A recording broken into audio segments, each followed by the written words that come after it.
Rano Chiria or Kawa तो story. अभी के अभी इनको चट करके उनके सपनों के पलंग को तोड़ने वाली हूँ। फिर वह लोमड़ी घोंसले के अंदर जाती है और दोनों अंडों को तोड़कर पी जाती है। बुलबुल चिड़िया भी अनाज लेकर वापस आ जाती है। बुलबुल चिड़िया लोमड़ी को देखकर हैरान हो जाती है और उससे कहती है, तुम यहाँ क्या कर रही हो और मेरे अंडे कहाँ हैं?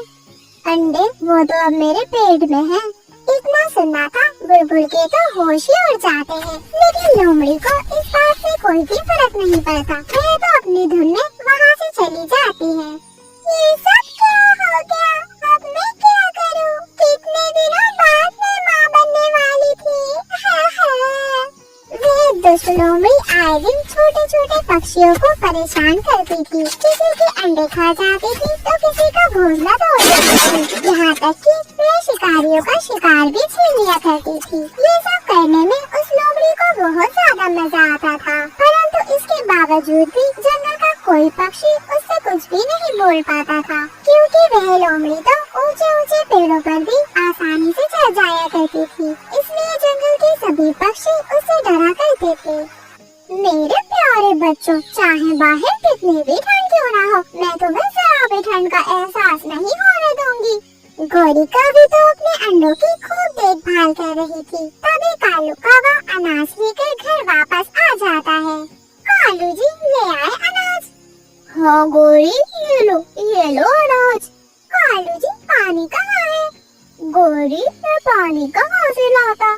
ओहो कालू जी, वो खाली नारियल ले जाते ना, वो लकड़ कहीं के। गौरी, अब मैं बहुत थक गया हूँ, अब तुम ही जाओ पानी लेने। हाँ कालू जी, मुझे पहले से पता था मुझे तुम कोई भी काम ढंग से नहीं कर सकते हो। मैं जा रही हूँ, लेकिन अंडे का ध्यान रखना। कालू जी, अपनी नजर अंडे से बिल्कुल भी नहीं हटाना, समझे आप?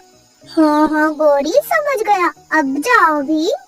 कालू कौवा तो लेटे लेटे सो जाता है। लोमड़ी घोंसले के पास आ जाती है। अरे वाह, अंडे! लोमड़ी बिना सोचे समझे वे अंडा फोड़कर पीने लगी। तभी कालू कौवा नींद से उठ जाता है और सारा नजारा देखकर हक्का बक्का रह जाता है। अरे बाप रे, ये तुमने क्या कर दिया लोमड़ी? मैं तो चली। अरे नहीं, अब मैं गौरी को क्या जवाब दूंगा? थोड़ी देर बाद गौरी कभी भी वापस आ जाती है। गौरी कभी के वापस आते ही कालू उसे सारी बात बता देता है। सारी बात सुनकर गौरी कभी के पैरों तले तो जमीन ही खिसक जाती है। कालू जी, मैंने आपसे कितनी बार कहा था कि अंडों से नजर मत हटाना, परंतु आप हो कि मेरी सुनते ही नहीं हो। अब क्या ही फायदा, मेरे अंडे। गौरी कभी बहुत ज्यादा गुस्से में थी। वह लोमड़ी के पीछे जाने का फैसला करती है। गौरी कभी रानो चिड़िया और बुलबुल के पास मदद मांगने जाती है।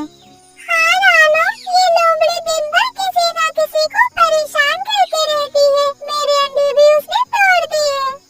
बुलबुल बहन, मुझे आपकी बात सुनकर बहुत ज्यादा दुख हुआ। इस लोमड़ी ने तो अपनी सारी हदें पार कर दी है। इसका कुछ न कुछ तो करना ही होगा। इससे छुटकारा पाने के लिए हमें कुछ न कुछ तो करना ही होगा। हाँ रानो, परंतु हम इसका क्या ही कर सकते हैं? आज ये हमारे अंडे खा रही है, कल को हमारी खून की प्यासी बन जाएगी ये। हाँ बुलबुल बहन, आप बिल्कुल सही कह रही हैं। हमें इस लोमड़ी को यही रोकना होगा। हमें जंगल के मुखिया को ये सारी बात बतानी होगी, वे हमारी मदद करेंगे। सरदार चील और उसकी पत्नी अपने घोंसले में बैठे हुए थे। तभी रानो चिड़िया और बुलबुल उसके पास जाती है।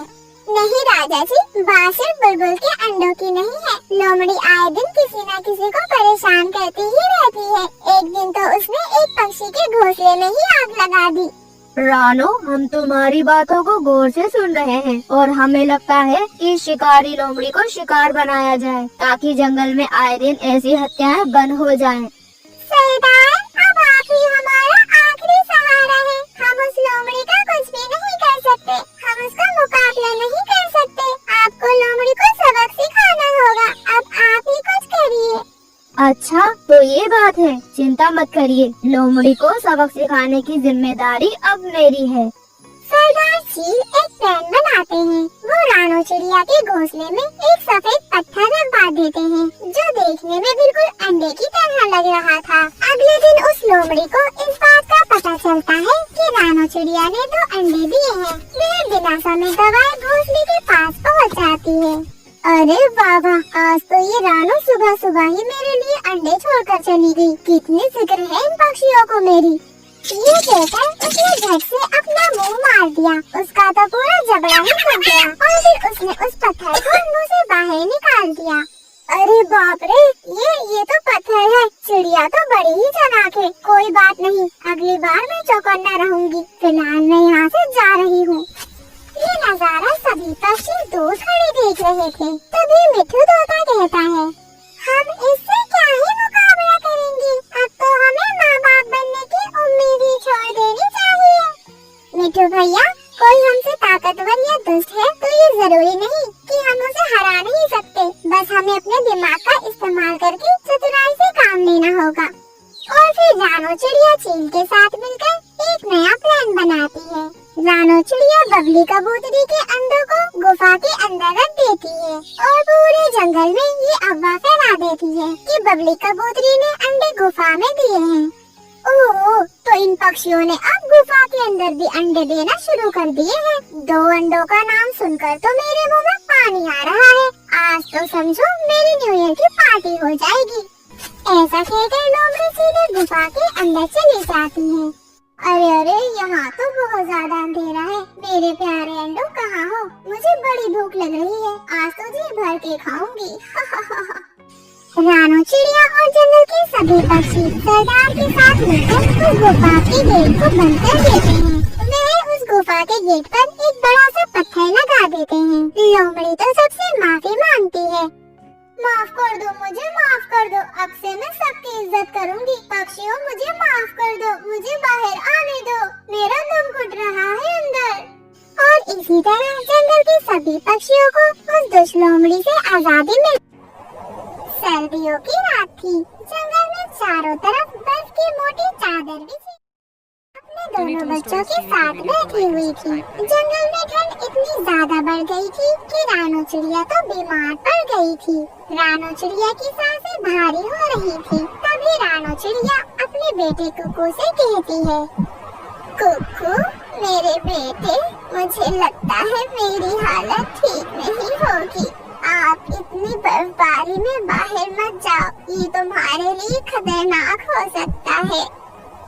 लेकिन मम्मा, हम कुछ करेंगे नहीं तो आप ठीक कैसे होगी? मैं डॉक्टर बुलबुल के पास से जाकर दवाई लेकर आता हूँ।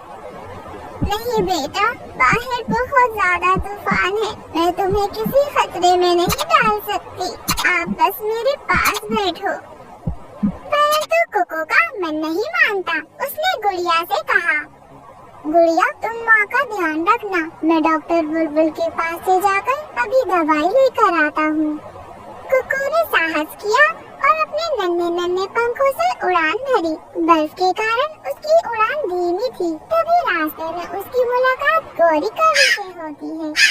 अरे कुकू बेटा, इतनी ठंड में तुम कहाँ जा रहे हो? क्यों बाहर निकले हो तुम इतनी ठंड में? गौरी आंटी, मेरी माँ की तबीयत बहुत खराब है। वह बहुत बीमार है। मुझे डॉक्टर बुलबुल का घर पता नहीं है। क्या आप मेरी मदद कर देंगी? कुकू तुम फिक्र मत करो, मैं तुम्हारे साथ चलती हूँ। बुलबुल डॉक्टर का घर जंगल के दूसरे किनारे पर है। और ऐसा कहकर गौरी कौवी कुकू को अपने साथ ले जाती है। दोनों बर्फ के बीच मुश्किल से चलते हैं, परंतु वह डॉक्टर बुलबुल के घर पहुँच जाते हैं। बुलबुल अपने घर के अंदर गर्म घोंसले में आराम कर रही थी। डॉक्टर बुलबुल, मेरी माँ बहुत बीमार है। कृपया आप हमें दवा दे दीजिए। ओहो, ये तो बहुत बुरी बात है। तुम इतनी ठंड में यहाँ कैसे आए? रुको, मैं तुम्हारी माँ के लिए दवा दे देती हूँ। और फिर बुलबुल दवा तैयार करके कुकू को दे देती है और उससे कहती है, ये दवा तुम्हारी माँ को सुबह तक बिल्कुल ठीक कर देगी, परंतु उन्हें गर्मी में रखना बहुत ज्यादा जरूरी है। गौरी और कुकू दोनों मिलकर दवा लेकर तेजी से घर की ओर लौट आते हैं। लेकिन जब तक कुकू वहाँ पहुँचा तो उसने देखा कि चिड़िया अब शांत हो चुकी थी। उसकी माँ की सांसें थम चुकी थी। तभी गुड़िया रोते हुए अपने